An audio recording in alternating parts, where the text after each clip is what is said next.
विचार करा माणसाच्या आयुष्यात ज्या काही समस्या असतात ना, त्यातल्या 90% समस्यांमागे परिस्थितीचा किंवा नशिबाचा अजिबात दोष नसतो. हं. हे बऱ्याच जणांना पटणार नाही लगेच. हो ना, पण एकाच गोष्टीचा अभाव असतो आणि ती अशी गोष्ट आहे जी आपण रोजच्या धावपळीत पूर्णपणे विसरून गेलोय. अगदी बरोबर. आजच्या या सखोल चर्चेत आपण सगळे एका अशाच महत्वाच्या विश्लेषणात डोकावणार आहोत. हे विश्लेषण दासबोध आणि समर्थ रामदासांच्या तत्वज्ञानावर आधारित आहे. आणि कसं आहे, हे विश्लेषण म्हणजे रोजचे निर्णय कसे घ्यावेत याचं एक अतिशय अचूक असं सूत्र आहे.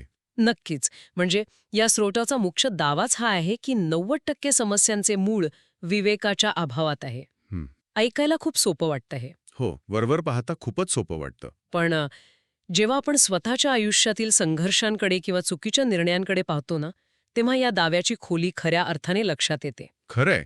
आणि म्हणूनच साहजिकच पहिला प्रश्न हा पडतो की हा विवेक नावाचा प्रकार नक्की आहे तरी काय? बरोबर. कारण बऱ्याचदा आपण मन, बुद्धी आणि विवेक या सगळ्याची एकदम सरमिसळ करून टाकतो. होय. आणि ही सरमिसळ होणं खूप स्वाभाविक आहे, कारण शेवटी ही सगळे आपल्याच विचार प्रक्रियेचे भाग आहेत ना. विवेक म्हणजे केवळ मन नाही. मन हे अतिशय चंचल असतं, म्हणजे ते सतत भावनांच्या लाटांवर स्वार होत असतं. अगदी. आज हे हवंय, उद्या ते हवंय. एक्झॅक्टली. विवेक ही एक स्पष्ट विचार करणारी बुद्धी आहे. योग्य आणि अयोग्य, सत्य आणि असत्य, तसेच तात्पुरता फायदा आणि दीर्घकालीन नुकसान यांमधला फरक अचूकपणे ओळखण्याची क्षमता म्हणजे विवेक. ओके, एक मिनिट. आपण हे जरा उलगडून पाहूया. हो, सांगा ना. थोडक्यात सांगायचं तर माणसाच्या मेंदूत एका सेकंदात हजारो विचार येतात. अनेक भावना उसळी मारून वर येतात. म्हणजेच विवेक हा या अगणित विचारांसाठी एका फिल्टर किंवा गाळणीसारखं काम करतो का? अगदी अचूक शब्द वापरलात, फिल्टर. अशी गाळणी जी निव्वळ भावनिक कचरा बाजूला काढते आणि जे खऱ्या अर्थाने फायद्याचं आणि सत्याचं आहे तेवढंच पुढे जाऊ देते. होय. आणि ती गाळणी लावणं सोपं नसतं. तेच तर. इथे अडचण अशी आहे की भावना आणि सत्य यातील रेषा खूप धूसर असते. जेव्हा एखाद्या गोष्टीचा आपल्याला खूप राग येतो ना, तेव्हा तो रागच आपल्याला सत्य वाटायला लागतो. आणि नेमकी हीच ती जागा आहे जिथे विवेकाचं मुख्य काम सुरू होतं. या गाळणीचं वैशिष्ट्यच हे आहे की ती भावनांच्या आवेगात वाहून जात नाही. म्हणजे तटस्थ राहते. हो. जेव्हा माणसाच्या भावना तीव्र असतात, तेव्हा त्या वास्तवावर एक प्रकारचा पडदा टाकतात. माणसाला जे हवंय ते मिळवण्याची ओढ इतकी प्रचंड असते की त्यामुळे भविष्यात होणारं नुकसान त्याला त्या क्षणी अजिबात दिसत नाही. बापरे, हे खूपच रिलेट करता येतंय. कसंय, अशावेळी विवेक हा एक असा तटस्थ निरीक्षक म्हणून उभा राहतो, जो त्या भावनेच्या प्रवाहात स्वतःला अडकून न देता वास्तवाची जाणीव करून देतो. म्हणजे तो आरसा दाखवतो. अगदी.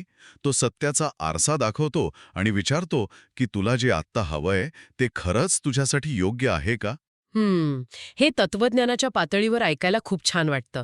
पण वास्तवात जेव्हा रोजच्या जगण्यात या गोष्टीचा सामना होतो ना, तेव्हा हा संघर्ष अत्यंत तीव्र असतो. नक्कीच असतो. कारण हा फिल्टर आपल्या दैनंदिन भावनांशी सतत युद्ध करत असतो.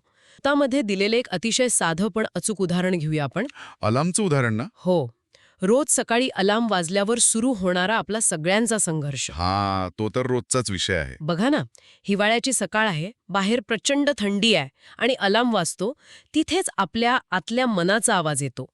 मन म्हणतं, बाहेर खूप थंडी आहे, पांघरुण किती उबदार आहे, अजून फक्त 5 मिनिटं झोपूया. आणि त्या 5 मिनिटांच्या मोहात पडणं हाच तो भावनिक निर्णय असतो. बरोबर. तिथेच बुद्धी जागी होते. यातली सर्वात आकर्षक गोष्ट म्हणजे बुद्धीकडे सगळी माहिती असते, डेटा असतो. म्हणजे बुद्धी वास्तवाची जाणीव करून देते. हो. ती सांगते, नाही, आज सकाळी 9 वाजता महत्वाची मीटिंग आहे, आत्ता उठायला हवं, नाहीतर ट्रॅफिकमध्ये अडकण्याची शक्यता आहे. पण तरीही आपण झोपतोच. तीच तर गंमत आहे. बुद्धीने हे सगळं वास्तव समोर मांडूनही माणूस अनेकदा ते पांघरून अंगावर ओढून घेतो आणि स्नूज बटन दाबतो. कारण बुद्धी फक्त माहिती देऊ शकते, ती कृती करण्यासाठी तुम्हाला भाग पाडू शकत नाही. अरे चा, म्हणजे इथेच तो खरा खेळ सुरू होतो तर? अगदी बरोबर. स्नूज बटन दाबणं म्हणजे एका अर्थाने विवेकाचा रोज सकाळी होणारा पराभवच आहे.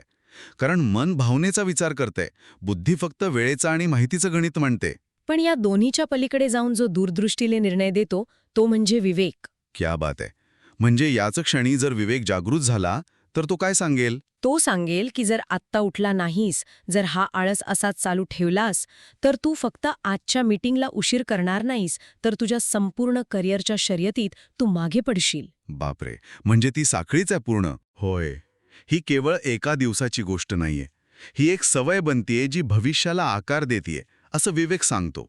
म्हणजे बुद्धी केवळ सांगते की पाऊस पडण्याची शक्यता आहे, बरोबर. पण ती माहिती वापरून छत्रीसोबत घ्यायची की नाही हा निर्णय विवेक घेतो. अतिशय उत्तम उदाहरण दिलंत तुम्ही. बुद्धी आणि विवेक यातील हा फरक समजून घेणं खूप महत्वाचं आहे. बुद्धी ही एका लायब्ररीसारखी आहे, जिथे सगळी माहिती उपलब्ध आहे. पण विवेक हा तो शहाणा वाचक आहे, ज्याला अचूक माहिती काढून तिचा योग्य वेळी कसा वापर करायचा हे माहिती असतं. आता हे सगळं ऐकल्यावर मला जाणवते की अलार्म वाजल्यावर झोपून राहण्याची सवय वरवर सामान्य वाटते, पण हाच आळस किंवा हाच अविवेक जेव्हा आर्थिक निर्णयां किंवा नात्यांमध्ये डोकावतो, तेव्हा मात्र त्याचे परिणाम भयंकर असू शकतात. नक्कीच. स्रोतामध्ये याच्या परिणामांचे खूप अचूक वर्णन केले आहे. विवेकाअभावी माणूस चुकीची नाती जोडतो, चुकीचे आर्थिक निर्णय घेतो आणि आयुष्यभर पश्चाताप करतो. होय, आणि यामागे फक्त तो एक क्षण असतो. बरोबर. म्हणजे फक्त एका क्षणाच्या सुखासाठी माणूस संपूर्ण आयुष्यभरच इतके मोठं नुकसान करून बसतो. खरं तर रागाच्या भरात घेतलेला एखादा निर्णय असू दे किंवा मोहाला बळी पडून शेअर मार्केटमध्ये किंवा लॉटरीसारख्या गोष्टीत केलेली एखादी मोठी गुंतवणूक असू दे. किंवा पूर्ण विचार न करता चुकीच्या व्यक्तीवर ठेवलेला विश्वास. अगदी. या सगळ्या गोष्टींमागे एकच समान धागा असतो, आणि तो म्हणजे विवेकाचा अभाव. त्या एका क्षणी माणूस स्वतःच्या भावनेला इतका गोंजारत असतो की त्याला त्या क्षणाचं सुख कोणत्याही किमतीत हवं असतं, आणि या एका आंधळ्या क्षणासाठी तो आपल्या भविष्यातील शांततापणाला लावतो. पण एक मिनिट, इथे मला एक मोठा आक्षेप घ्यायचा आहे. यावर मला थोडं सविस्तर बोलावंसं वाटतं. हो, सांगा. आपण असं सहज म्हणतो की माणसाने क्षणिक सुखाच्या आहारी जाऊ नये, पण माणसाला तात्काळ मिळणारं सुख नेहमीच हवं असतं ना. हा तर मानवी स्वभावच आहे. हो, ते तर आहेच. आपला मेंदू अशाच प्रकारे काम करतो की जिथे समोर दिसणारं बक्षीस लगेच हवं असतं. मग दीर्घकालीन फायद्यासाठी जे आज दिसतही नाहीये, त्यासाठी आत्ताच्या क्षणी स्वतःला रोखणे इतके कठीण का जाते? यामुळे एक अत्यंत महत्वाचा प्रश्न उभा राहतो. यामागे उत्क्रांतीचं म्हणजे इव्हॉल्युशनचं एक मानसशास्त्र दडलेलं आहे. अच्छा, कसं काय? हजारो वर्षांपूर्वी जेव्हा माणूस जंगलात राहायचा, तेव्हा त्याचं आयुष्य आजच्यासारखं सुरक्षित नव्हतं. उद्या काय होणार याची कोणतीही शाश्वती नव्हती. हां, बरोबर. त्यामुळे त्याच्या मेंदूची जळणघडण अशी झाली की समोर जे अन्न किंवा सुख दिसेल ते लगेच मिळवून घ्यायचं. तात्काळ मिळणाऱ्या बक्षिसाला मेंदूतून जो डोपामाइन मिळतो ना, तो माणसाला जगण्यासाठी तेव्हा आवश्यक होता. म्हणजे तो आपला आदिम स्वभाव आहे. होय, तोच आदिम स्वभाव आजही माणसाच्या मेंदूत तसाच कोरलेला आहे. पण अडचण अशी आहे की आजचं जग पूर्णपणे बदललं आहे. नक्कीच. आजच्या जगात टिकून राहण्यासाठी आणि यशस्वी होण्यासाठी दूरदृष्टीची गरज आहे, म्हणजेच डिलेड ग्रॅटिफिकेशनची. मग तो फास्ट फूड खाण्याचा मोह असो व राग व्यक्त करून मोकळं होण्याचं समाधान असो. अगदी तसंच. माणसाला तात्काळ सुख हवं असतं हे नैसर्गिक आहे, पण निसर्गानेच त्याच माणसाला भविष्याचा वेध घेण्याची, तर्क करण्याची, विवेक नावाची अद्वितीय क्षमताही दिलेली आहे ना. हे खरंय. विवेकाचा वापर करणं म्हणजे स्वतःच्या आदिम प्रवृत्तींवर जाणीवपूर्वक मात करणं. हे कठीण नक्कीच आहे, कारण नैसर्गिक प्रवृत्तीच्या विरोधात जाऊन विचार करण्यासाठी मेंदूला अतिरिक्त ऊर्जा खर्ची घालावी लागते. म्हणजे संयम ठेवावा लागतो. हो, पण जेही ऊर्जा खर्ची घालू शकतात तेच खऱ्या अर्थाने आयुष्यातील वादळांमध्ये तग धरून राहतात. हा संघर्ष आदिमानवापासून ते आजच्या आधुनिक माणसापर्यंत तसाच सुरू आहे. आणि म्हणूनच शेकडो वर्षांपूर्वी लिहिल्या गेलेल्या दासबोध या ग्रंथात समर्थ रामदासांनी या मानवी स्थितीचं जे वर्णन केलं आहे ते आजही तितकंच तंतोतंत लागू पडतं. अगदी. दासबोधातील ते रूपक खूपच सुंदर आहे. हो, दासबोधाच्या तत्वज्ञानानुसार विवेकाची तुलना अतिशय सुंदर पद्धतीने प्रकाशाशी आणि अविवेकाची तुलना अंधाराशी केली आहे. हा रूपक खूप काही सांगून जातो. नक्कीच. विवेकाशिवाय चालणारा माणूस हा घनदाट अंधारात चाचपडत चालणाऱ्या वाटसरूस सारखा असतो. त्याला पुढचा खड्डा दिसत नाही. आणि जर आपण याचा मोठ्या संदर्भात विचार केला तर हे प्रकाशाचं रूपक अतिशय अर्थपूर्ण आहे. कसं? कारण बघा, अंधारात वस्तू असतात, रस्ताही असतो, पण तो दिसत नाही. अविवेकाचंही असंच आहे. सत्य आणि योग्य मार्ग समोरच असतो, पण विचारांच्या आणि भावनांच्या अंधारामुळे तो माणसाला दिसत नाही. बापरे, किती अचूक विचार आहे हा.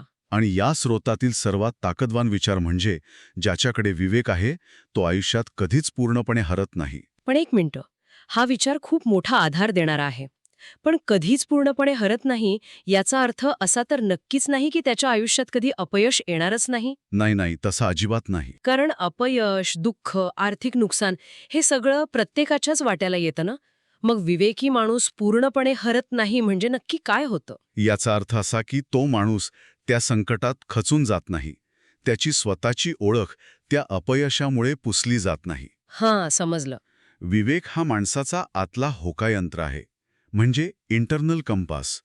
बाहेर कितीही मोठे वादळ आले, कितीही दिशाभूल करणारा अंधार असला तरी हा होकायंत्र माणसाला योग्य दिशा दाखवत राहतो. म्हणजे तो स्वतःला सावरू शकतो. अगदी.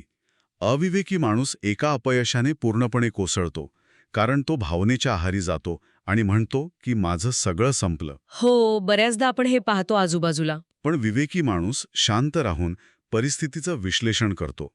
तो पाहतो की चूक कुठे झाली आणि त्या अनुभवातून धडा घेऊन तो पुन्हा उभा राहतो. तो अपयशाला एक डेटा पॉइंट मानतो, अंतिम निकाल नाही. हा, होकायंत्र अंतरात दिशा दाखवतो ही संकल्पना स्पष्ट झाली. आणि हा होकायंत्र प्रत्येकाकडे आहे हे सुद्धा समजलं. पण हा होकायंत्र कायम अचूक दिशा दाखवेल, यावर धूळ साचणार नाही, याची काळजी कशी घ्यायची? हा खूप प्रॅक्टिकल प्रश्न आहे. कारण तत्वज्ञान कितीही थोर असलं तरी प्रत्यक्ष कृतीशिवाय त्याचा काहीही उपयोग नसतो. स्रोतामध्ये विवेक वाढवण्यासाठी किंवा तो जागृत ठेवण्यासाठी काही अतिशय व्यावहारिक उपाय दिले आहेत. होय, आणि हे उपाय एका माणसाच्या कथेच्या माध्यमातून खूप छान उलगडतात. ती कथा खरंच खूप हृदयस्पर्शी आहे. त्या माणसाची कथा खरोखरच डोळे उघडणारी आहे.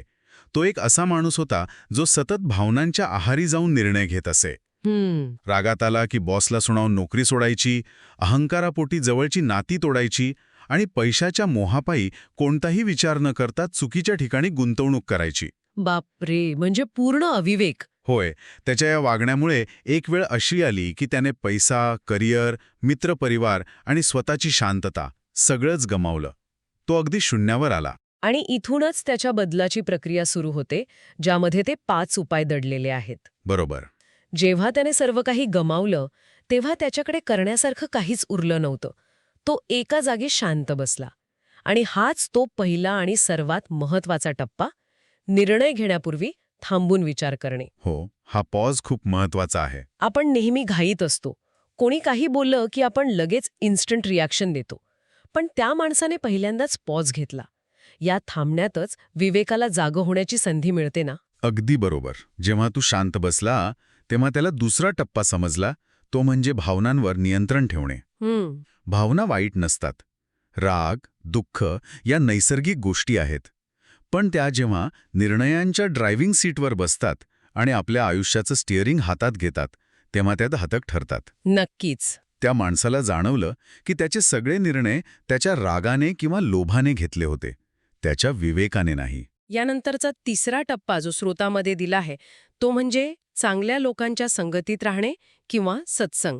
हा अत्यंत महत्वाचा भाग आहे. त्या माणसाने जेव्हा स्वतःच्या आजूबाजूला पाहिलं तेव्हा त्याच्या लक्षात आलं की तो अशाच लोकांमध्ये राहायचा जे सतत तक्रार करायचे. हो, निगेटिव्ह लोक. माणूस ज्या प्रकारच्या लोकांसोबत वेळ घालवतो तशाच प्रकारचे त्याचे विचार बनतात. जर आजूबाजूला अविवेकी लोक असतील तर होकायंत्र भरकटणार हे नक्की. पण नेहमीच चांगल्या लोकांची संगत मिळते असं नाही ना. खरंय. अशा वेळी स्वतःच्या चुकांमधून शिकण्याची वेळ येते, ज्याला स्रोतामध्ये चौथा टप्पा म्हटला आहे, स्वतःच्या आणि इतरांच्या अनुभवातून शिकणे. अकाउंटेबिलिटी. अगदी. त्या माणसाने इतरांना दोष देणं थांबवलं आणि स्वतःच्या चुका स्वीकारल्या. विवेकाचा हा एक अत्यंत महत्वाचा भाग आहे की माणूस स्वतःच्या कृतीची जबाबदारी घ्यायला शिकतो. आणि या सगळ्या प्रक्रियेतून तो माणूस पुन्हा शून्यातून उभा राहिला. पण या प्रवासात त्याने स्वतःला लावलेली एक सवय, जो या स्रोतातील 5वा आणि सर्वात ताकदवान टप्पा आहे, तो मला आधुनिक काळातील घाईगडबडीच्या जीवनासाठी एक हॅक वाटतो. हो, तो 5 वर्षांचा नियम. अगदी. आणि इथेच ही गोष्ट खऱ्या अर्थाने रंजक होते. कोणताही मोठा निर्णय घेण्यापूर्वी स्वतःला फक्त हा एकच प्रश्न विचारायचा, मी आज जो निर्णय घेतोय तोही 5 वर्षांनी योग्य वाटेल का? हा प्रश्न विवेकाला एका व्यावहारिक चौकटीत बसवण्याचा सर्वोत्तम मार्ग आहे. कसं काय? जेव्हा आपण वेळेच्या या मोठ्या पटलावरून आपल्या आत्ताच्या निर्णयाकडे बघतो ना, तेव्हा त्या क्षणी जाणवणारी रागाची किंवा लोभाची तीव्रता एकदम कमी होऊन जाते. अरेचा, हे तर खूपच लॉजिकल आहे. हो ना, आपण संकुचित दृष्टिकोनातून बाहेर पडून व्यापक दृष्टिकोनातून विचार करू लागतो. हाच खरा विवेक आहे. म्हणजे बघा ना, रागाच्या भरात एखाद्या सहकार्याला अत्यंत वाईट शब्दांत अपमानित करणं हे 5 वर्षांनी महत्वाचं वाटेल का? अजिबात नाही. मग शांत बसा. बरोबर. किंवा शेअर मार्केट पडले म्हणून घाबरून जाऊन सगळे शेअर्स विकून टाकणं हे 5 वर्षांनी पाहिलं तर मूर्खपणाचं वाटेल का? कदाचित हो. मग हा प्रश्न माणसाला त्या भावनेच्या लाटेतून बाहेर काढतो. हेच ते विवेकाचं गाभासूत्र आहे. हा प्रश्न आपल्याला आपल्या मेंदूतील त्या भागातून जिथून फक्त भावना निर्माण होतात तिथून बाहेर काढतो आणि तार्किक विचार करणाऱ्या भागाकडे घेऊन जातो. म्हणजे प्रीफ्रंटल कॉर्टेक्सकडे. अगदी. जोपर्यंत आपण आपल्या अविवेकाला ओळखत नाही तोपर्यंत आपण बाहेरच्या जगाला किंवा नशिबाला दोष देत राहतो. विवेक आपल्याला स्वतःची जबाबदारी घेण्याची ताकद देतो. तर या सगळ्या चर्चेचा एक साधा आणि सोपा निष्कर्ष काढायचा झाला तर असं म्हणता येईल की आयुष्य बदलण्यासाठी कोणत्या तरी खूप मोठ्या चमत्काराची गरज नसते. अजिबात नाही. फक्त एका छोट्याशा सवयीची गरज असते. ती म्हणजे विवेक. निर्णय घेण्यापूर्वी फक्त 2 क्षण थांबण्याची सवय. एकदा का हे तंत्र समजलं की मग आयुष्यातील अविवेक ओळखणं अत्यंत सोपं होऊन जातं. आणि हीच खऱ्या अर्थाने प्रगती आहे. जो माणूस थांबायला शिकतो तो जगाच्या या वेगाने पळणाऱ्या गर्दीत कधीच हरवत नाही. तो स्वतःची वाट स्वतः शोधतो. पण आजची ही चर्चा संपवण्यापूर्वी एक असा विचार समोर येतोय जो मूळ स्रोतात थेट आलेला नाही, पण या चर्चेतून तो एक अस्वस्थ करणारा प्रश्न म्हणून नक्कीच उभा राहतो. कोणता प्रश्न? आज आपण पाहिलं की विवेक जागृत करण्यासाठी शांत बसण्याची आणि विचार करण्यासाठी वेळेची गरज असते. होय. पण जर आपण आजच्या या वेगाने पळणाऱ्या आधुनिक युगाकडे पाहिलं, जिथे प्रत्येक सेकंदाला मोबाईलवर नोटिफिकेशन्स येतात, प्रत्येक गोष्टीत इन्स्टंट पर्याय शोधला जातो. सोशल मीडिया आणि सगळंच. हो ना, instant messages, instant food, social मीडियावरील इन्स्टंट लाईक्स, हे सगळं बघता एक भयानक शंका मनात येते. हे आधुनिक जग आणि हे तंत्रज्ञान नकळतपणे आपला विवेक तर हिरावून घेत नाहीये ना? बापरे, हा अत्यंत प्रक्षोभक पण सत्याच्या जवळ जाणारा विचार आहे. कारण कदाचित आजच्या या संपूर्ण डिजिटल जगाचा डोलाराच माणसाच्या याच अविवेकावर उभा आहे. नक्कीच. तंत्रज्ञान आणि सोशल मीडियाचे अल्गोरिदम्स याच गोष्टीवर काम करतात की माणसाने थांबून विचार करू नये. त्यांनी माणसाच्या मेंदूतील त्याच आदिम प्रवृत्तीचा अभ्यास केला आहे जिथे तात्काळ मिळणाऱ्या डोपामाइनची आस असते.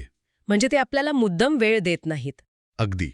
एक व्हिडिओ संपला की लगेच दुसरा सुरू होतो. विचार करायला तो पॉज दिलाच जात नाही. आणि म्हणूनच हा विचार अधिक गरजेचा बनतो. सुरुवातीला आपण ज्या फिल्टरबद्दल बोललो होतो, तो फिल्टर लावण्यासाठी आजच्या या धकाधकीच्या जगात आपल्याला जाणीवपूर्वक वेळ काढावाच लागेल. नाहीतर आपण फक्त प्रतिक्रिया देणारी यंत्र बनून जाऊ. खरंच, आपण आपले निर्णय स्वतः घेत आहोत की हे आजूबाजूचं तंत्रज्ञान आपल्या भावनांशी खेळून आपल्याकडून निर्णय करून घेत आहे? या एका प्रश्नावर विचार करत आपण आजची ही सखोल चर्चा इथेच थांबूया. पुढच्या वेळी जेव्हा कोणताही निर्णय घेण्याची वेळ येईल तेव्हा फक्त 2 सेकंद थांबा आणि तो 5 वर्षांचा फिल्टर नक्की तपासून पहा.